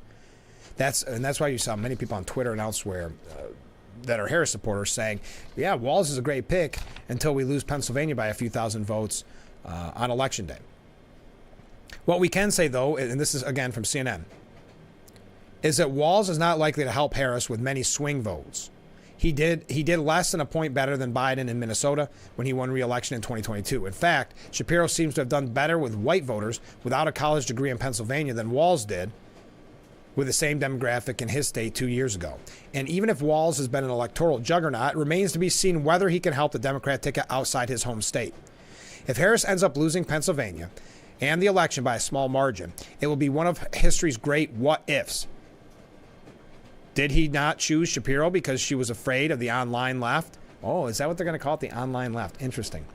Harris, of course, is hoping the election won't be that close. She seems to have momentum, and the Walz pick will probably do nothing to impede it. Won't impede the momentum. See, they just want to lay the groundwork that momentum's still growing. Nothing but momentum for the Harris campaign. Let's take a short break, then we'll read some more of your comments. Stay with us. This is Frankly Speaking here on WYDC TV, Big Fox.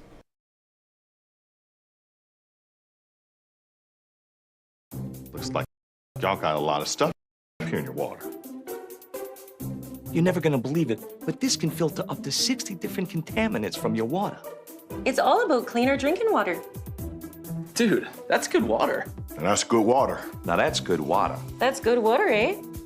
No matter where you live, there's a Culligan water expert nearby. At Culligan, we think about your water so you don't have to. Call today to schedule your free water test. I'm Mary. I've lived here for 70 years, but I do fine right here in my house, and I want to be here as long as I can be. And I feel comfortable knowing that if something happened to me, someone would know because of the cameras that are installed in various spots in my home. That has been a wonderful gift to me to be able to have that security and that support from Full Circle America, and that's what it's all about. What's up, guys? What I'm about to show you is going to change the way you shave your head forever. You can shave your head in 90 seconds or less. With no cuts or nicks. It's 100% waterproof. It even works in the shower. Introducing Remington's Balder Boss. With increased flex and 5 dual-track floating head design, get over 60% more head coverage for a faster, closer shave and skin-close results. No nicks, no scrapes. Fit in the palm of my hand, and the results were amazing. Shave in the shower or with any foam or gel. With Japanese-grade steel blades, plow through the thickest of hair. Anytime, anywhere. There's even a pop-up trimmer to complete your perfect groove. Now, you can try the Remington Balder Boss in your home for 30 days for just $14.99. Complete with a 5-year limited warranty and 100% satisfaction guarantee. You can also get our ear, nose, and brow trimmer free. Just pay separate processing and handling. Give it a try. You won't be disappointed. Order your Balder Boss now. It's a new season of Sherry. Having a good time has always been my #1 goal. I tend to get crazy. At my age, I should not be jumping up and down like that. And if you don't know what I mean, ask your mama. The young ones, y'all like, we don't know what you're talking about. But I promise you, in 30 years, you will. It's the best time in daytime. Weekdays at 2 p.m. on Big Fox. And we are back, broadcasting live from the Hesselson studio. As I mentioned earlier, no Steuben Senior Services Fund section of the program this morning because we had so much news to get to. But we thank Steuben Senior Services Fund, and we have a great one to make up for it tomorrow. Former Congressman Joe Sempolinski will be joining us. Let's go. And that's right around 7 a.m. tomorrow, but he gets in earlier, so you want to tune in for the full 2 hours starting at 6 a.m. Let's go to viewer comments. First one up. Given the far left views of the current Democrat duo, I'm trusting that all Democrats are not so blind and that therefore moderate Democrats will at least not vote Democrat. Oh, do you think it helps RFK Jr. I don't know who they would vote for because even a moderate Democrat's not going to vote for Trump most likely, but we'll see. Good point. Thank you. A different viewer here. Frank, I've often wondered if the mainstream media is lying to us on their own accord, or are some of them being blackmailed by the Democrats to spout these lies? I can't speak to that specifically, but I would say that I don't think there's any need to blackmail the journalists, quote-unquote journalists in the mainstream media. They want to push the narrative. First of all, if you go to journalism school, you're taught that perhaps the greatest thing you could ever do is sit down or bring down a sitting Republican president, like Woodward and Bernstein. There are certain things that they teach you that it makes you inherently biased towards the Democratic Party. So I don't think they need to be blackmailed. I think they willingly support these Democrat ideals and are willing to push them at the risk of losing their job, at the risk of losing revenue. Because look at the media right now. Axios, far-left Axios, laid off 10% of their staff. If you look at the legacy media and the left media, but they call it, just the media, it is not a successful business model pushing this bias. But again, at the end of the day, you're taught in journalism school that pushing the Democrat agenda is much, much more important than your financial security and your job. Getting invited to those cocktail parties with the supposed brilliant Democrat elites is more important. Different comment from a different viewer. That'd be weird if it was the same comment from a different viewer. Frank, I thought I would write a speech for Kamala. Oh, no. Uh-oh. I am the Democrat candidate for the presidency of the United States. The United States is a big country in the Northern Hemisphere. The president of the United States is a very important job. The Democrats love the United States, and I, as the Democrat president, will love the United States. The Republicans hate the big country in the Northern Hemisphere called the United States, which the Democrats love. A Republican president, especially Donald Trump, would hate the United States, which I will love if elected. Thank you, Ken. Not that far off. That's why, obviously, staying with teleprompter thus far in her short campaign. I see one of the things that they're pushing. The Trump campaign came out and said that Walz, while governor, pushed to allow convicted felons to vote. And I think there's something that the left doesn't understand. The convicted felon label that they keep putting on Trump, they may think that does a lot of damage, but in many instances it just galvanizes people to Trump because they saw it as lawfare.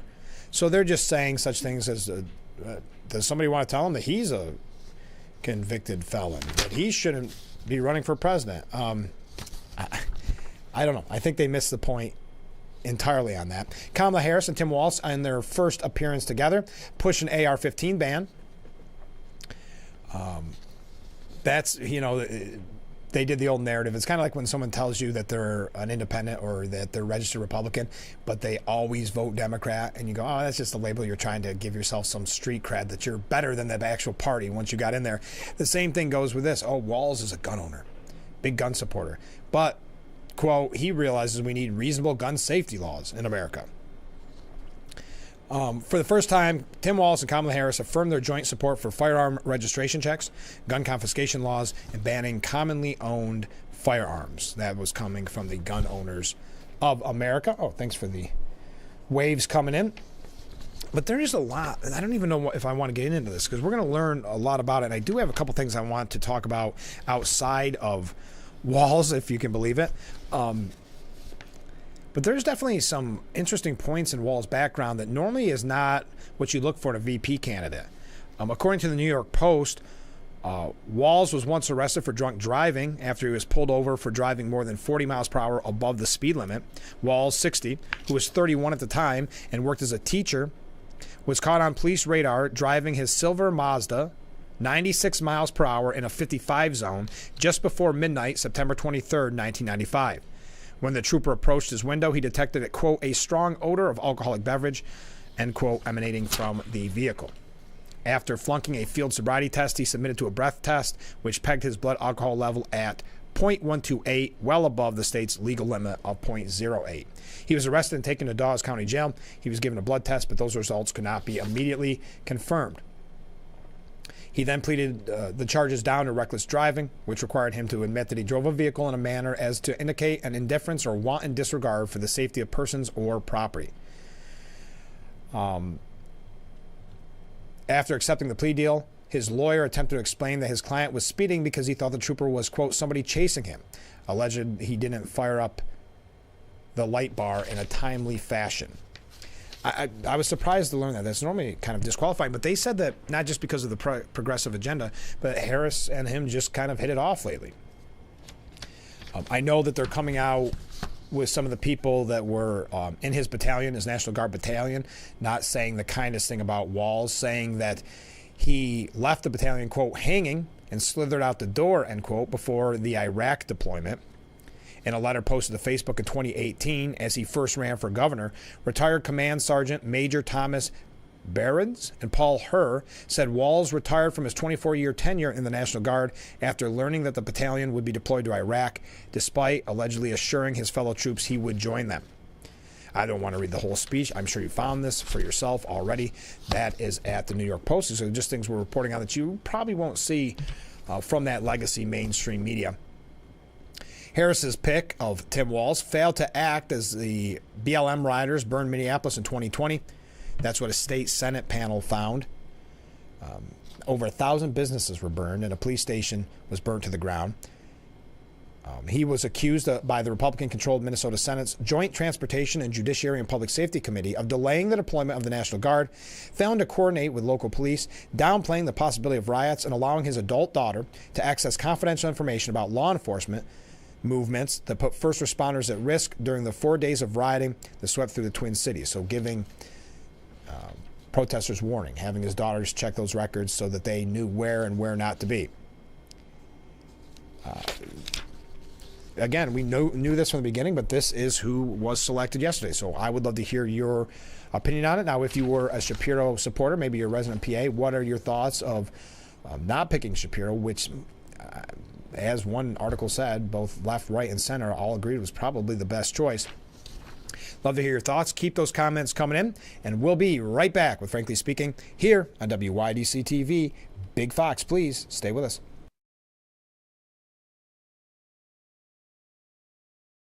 Stock up for summer and save at GCP Discount Liquors and Wines. Svedka Vodka, normally $20.99, is on sale for $18.99. Save up to $24 on a case with mail-in rebate. Your final cost, $12.99 per bottle. 1.5-liter Woodbridge wine, regularly $11.99, is on sale for $9.99. Save with a rebate of up to $24 on a case. GCP Discount Liquors and Wines and Horseheads, the best in service, selection, and price. The world's pizza has been baked in ovens made of stone, but you can't put one of those on the countertop in your home. Introducing Paisano, the authentic pizza oven by Granite Stone. Now make the world's most delicious pizza with real stone right in your own home. You simply set it and let it make golden, crispy, extra cheesy stone-baked pies in under 6 minutes. The secret is the dual-controlled heat zones that quickly heat the real ceramic stone up to 800 degrees so you can stone bake just like the pros. Plus, there's no gas, wood, or charcoal needed. Paisano is electric, plug-in, and portable. You can get your Paisano pizza oven for just 4 easy payments of $39.99. And we're going to drop one payment. You get it all for just 3 easy payments of $39.99. Plus, we'll ship your entire order free. Call 1-800-597-7208 or order online at buypaisano.com. Call now. And we are back. You know, for someone that was so relatively unknown, Walz, I just think they said 71% of voters were not familiar with Tim Walz. It's fascinating to see how many people in the media world, the pundits, are now saying, I didn't want to say it, but I've supported him the whole time. I didn't want to tip the scales in any way, shape, or form, but boy, this is who I was rooting for from the beginning. I just had another piece. I'm not even going to get to all of it, but just fascinating that is now, I knew it, and I loved it from the beginning. Pragmatic Midwestern governor or cornucopia of liberal psychosis? The race to define Tim Walz begins. Yes, well, there's only 3 months. Can they run out the clock? Now, J.D. Vance, and I hope you don't mind, feel free to continue to comment on Walz, on whatever else you would like. I'm going to move on from Walz because we have very little time left together, and there's a few things I want to make sure that we hit on. J.D. Vance knocked Kamala Harris for not doing any interviews since taking over for Biden. Keep in mind, this is why I keep saying the term running out the clock before November. Because shouldn't the media, who has a vested interest in interviewing the Democratic nominee for president, someone where there's numerous stories that you could, numerous questions you could ask her, meaning, did you cover up Biden's health issue? Does it concern you or your party that you never received one vote from a Democrat to be the presidential nominee? Why did you pick Walz? Why? The list can go on and on. You would think the media would say, hey, where's our interviews? Where's that press conference? This has been such a shocking point in political history, like something we've never seen before. Shouldn't we have an opportunity to talk to you outside of hearing what you say from a teleprompter speech? Shouldn't we get to your opinion in person? Let's see what you have to say on some major issues. But there isn't any pushback. The media is trying, along with the Harris campaign, to run out the clock and not define, to use that term that article said, not try to define her or look at her past or the mistakes she's made in the past or the radical left things she supported. That's not what it's going to be. All of it is going to be happy warrior. That line, and the media is already pushing it, the line that they used last night, she brings back joy. You're going to hear about the momentum that she has, the trajectory that she is a brand new person from the Harris we thought we knew. Now that the reins are off from the Biden White House, you get to see the true Kamala Harris. That is going to be the media's coverage for 4 months, 3 months. That's why I've said from the beginning, I do believe a debate is so important that Trump needs to take a debate so we can see the true Harris, because the media is not going to push it. But I'm glad that J.D. Vance is pointing this out. Kamala Harris, our border czar, is asking the American people to make her the next president of the United States. And yet, for the past 16 days and counting, the American media has been unable to ask her a question. Now, agree or disagree with me and President Trump, nobody would dispute that we will go anywhere and we will talk to anyone. Yes, not scared of talking with anybody. Harris seems to be quite the opposite. But that's a good point. Why shouldn't? I mean, for a party that didn't even get to have a say in their nominee, don't they deserve to have the press ask her some questions so they can learn more about the candidate that was forced upon them? I think that's a very fair point. And it goes to show you again, a topic that we've been discussing all morning long, the bias in the media, because they're not calling that out. They're not saying, wait a minute, we should have a right to talk to you, considering the American people need to get to know you in 3 short months, you and Walz, because you never got a single vote from a Democrat to be the presidential nominee. So it's only fair to have your voice heard and explain to the voters why you believe you should be president of the United States. Where do we want to go? Oh, Biden-Harris's signature border program has allowed at least 3 ISIS terror suspects to enter the United States. 3 migrants from Kazakhstan who were arrested in the U.S. for allegedly having ties to ISIS used the Biden-Harris administration's CBP-1 app to get into the country, according to a new report. Additionally, at least 99 other suspected terrorists have been released into the U.S. in the last 2 years after crossing the southern border. Maybe another question the media could ask Harris, if they were mentally curious at all and not just worried about running out the clock. We've got to take another short break, and then we're going to wrap things up. So get your last-minute comments in. We've had a great program this morning. So many very informative comments and questions. So keep them coming in as we wrap up today's edition. Stay with us.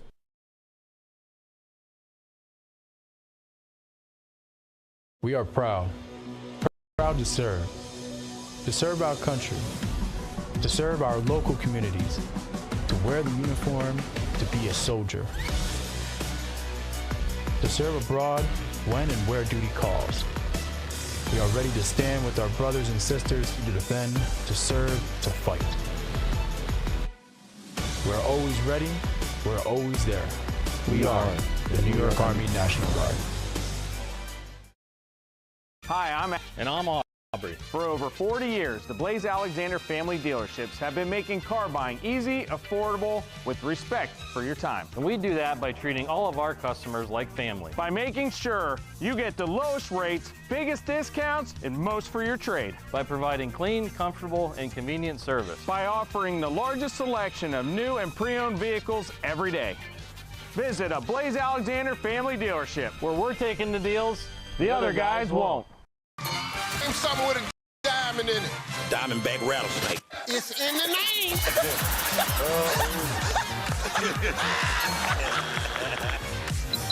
Name a low-calorie food you might make your edible underwear out of. Salmon. Watch it weeknights. Share it the next day. Wild caught Norwegian teriyaki. Sharing the fun.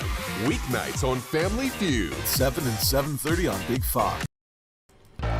And we are back, wrapping up this edition of Frankly Speaking. Comment from a viewer on the way out the door. I'm normally a fairly optimistic person, but I will say that I'm feeling despair, like I've never really felt before. I talk to people and they just check out or say I'm too engaged and need to lighten up and have fun. Well, how's that working? And I'm glad our military didn't adopt this attitude in the past. Thank you for that comment. I understand. That's why I'm concerned about these next 3 months, where the media is going to try to run out the clock because they know there are so many people checked out. And just in passing, if you're not paying attention to news, you're not doing your research, in passing you might hear, oh, I hear Harris has momentum, or I hear she's a lot better candidate than they originally thought, etc., etc. And it sticks in their head. It's aimed at the low information voters. So yes, I can understand your despair. Another comment, and to this viewer's comment, yes, an Iranian agent tried to hire a hitman for possible assassination of Trump and other U.S. politicians. Someone asking about this. An alleged Iranian agent plotted to hire a hitman, I don't know why I'm saying that so weird, to assassinate U.S. government officials, including possibly former President Donald Trump, according to sources and a federal criminal complaint. Pakistani national Asif Merchant, 46, is accused of planning political assassinations in New York City in August or early September and paid $5,000 in advances to men he believed to be contract killers. Another thing, just as another quick update as we are almost through here, Yahya Sinwar is to replace Henya as Hamas's political chief. So the mastermind, the chief architect behind the October 7th terrorist attack in Israel, is replacing the Hamas leader that was assassinated just recently. So that's just a quick update. How am I doing on time? The New York Post editorial board published this, and I know it's a little bit of old news for us, but I think it's worth mentioning.